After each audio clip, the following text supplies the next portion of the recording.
Good morning to all. Today we are going to start our second chapter of accountancy, that is theory base of accounting. In this chapter you are going to study certain accounting conventions which is known by various other names. In chapter 1 you have studied about the meaning of accounting, its limitations, advantages, various users of accounting information, that is internal and external users, as well as what should be the quality of accounting information. Now, as you know that you have studied in the definition of accounting that accounting is the process of identifying, measuring, recording, classifying, summarizing, interpreting and then communicating the information to the users. It means in the process of accounting you do all the process and at last you communicate the information to the users. The information, that whichever information you get in the accounting process, that information is given to the users of accounting information. You have also studied about the various users of accounting information, that is internal users and external users. Now the question is why does this users need information? They need the information to make certain decision.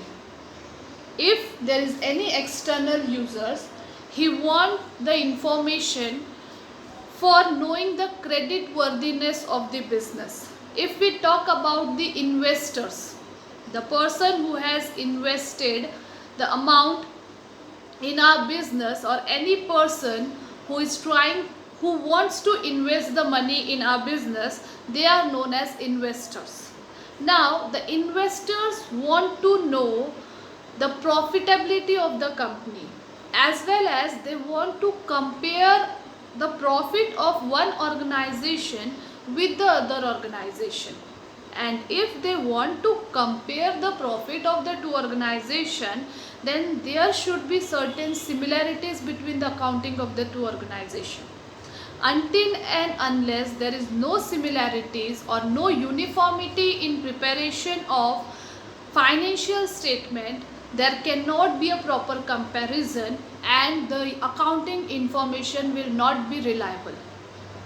And to make that accounting information reliable, there are certain guidelines, certain accounting principles that refers to the rules or guidelines adopted for recording and reporting of business transaction.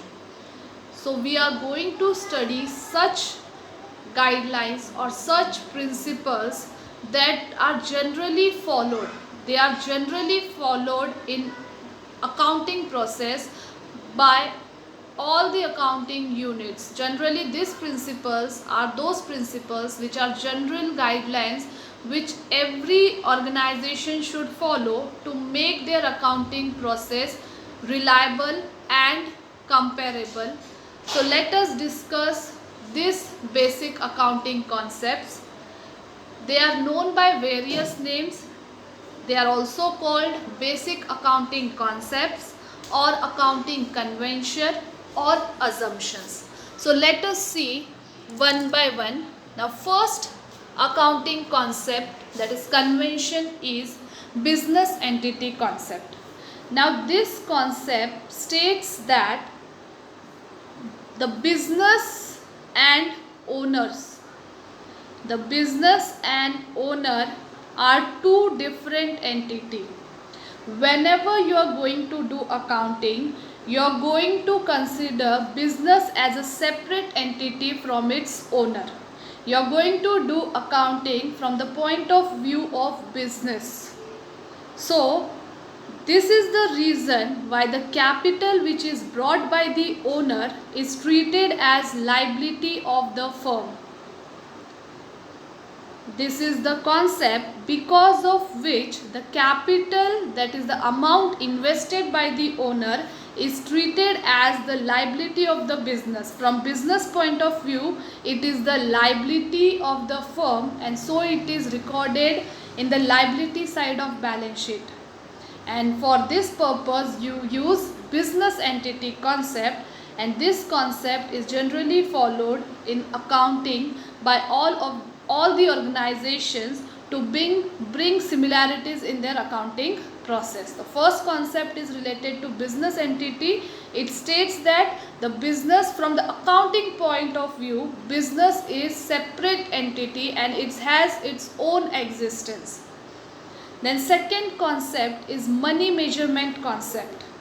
Money measurement concept states that only such items that can be recorded in terms of money, that can be valued in terms of money, or that can be calculated in terms of money, are only recorded in the books of accounting.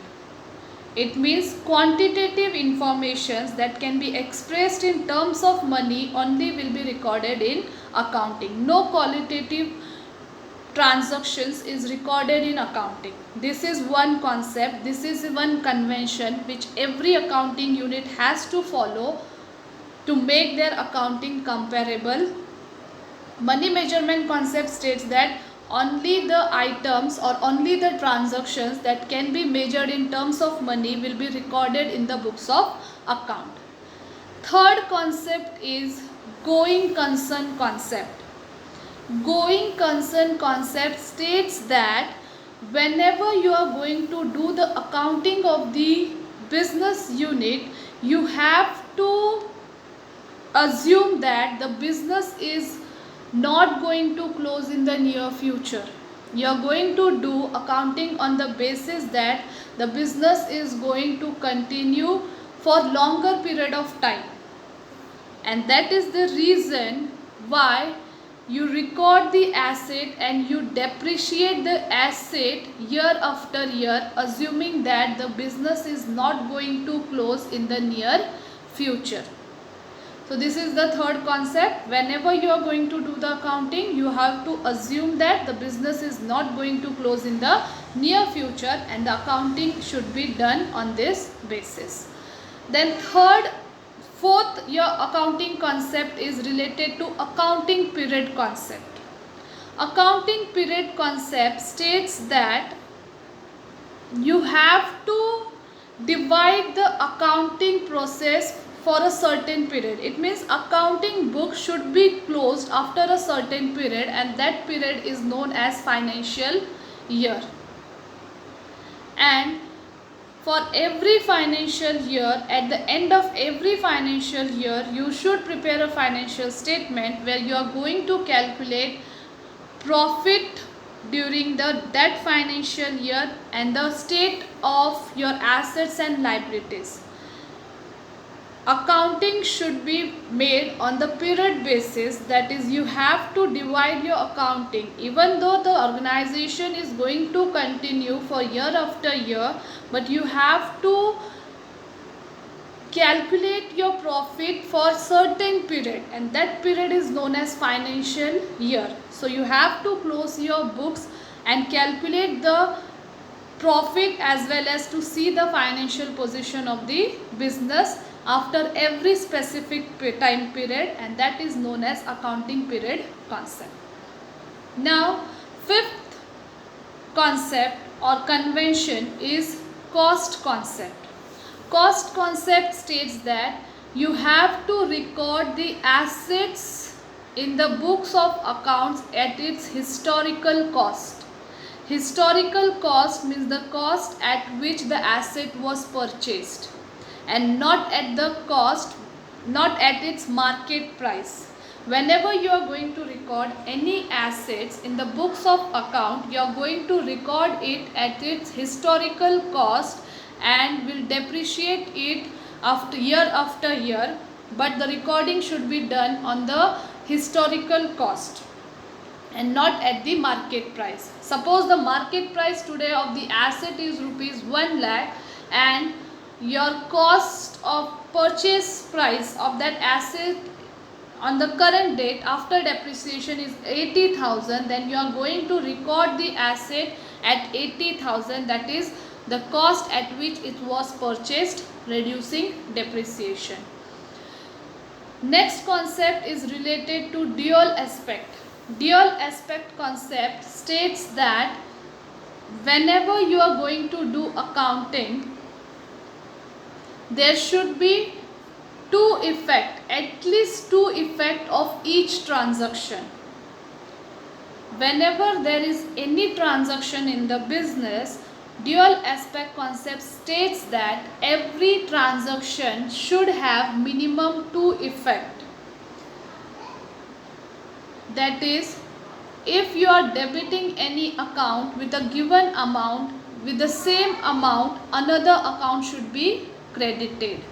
So at least two effect of one transaction should be there. It means if the account is debited, then the another account should be credited with the same amount. Then seventh concept is related to revenue recognition.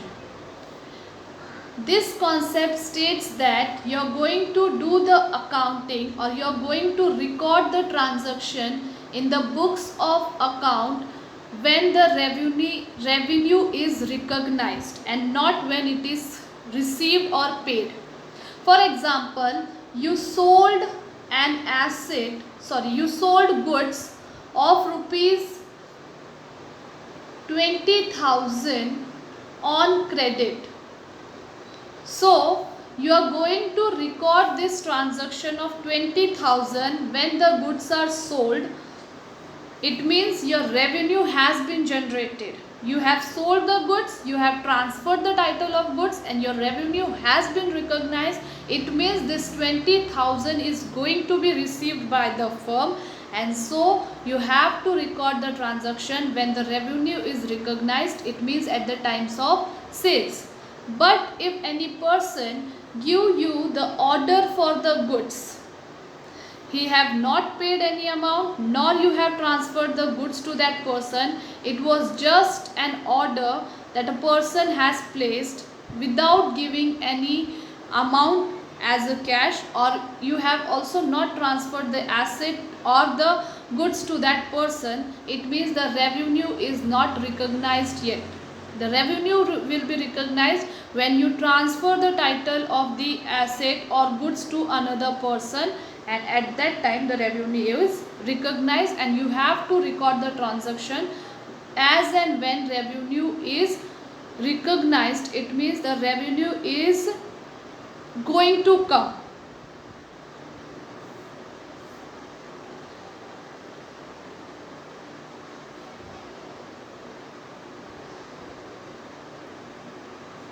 Yes, so today we have seen the 7 accounting concepts.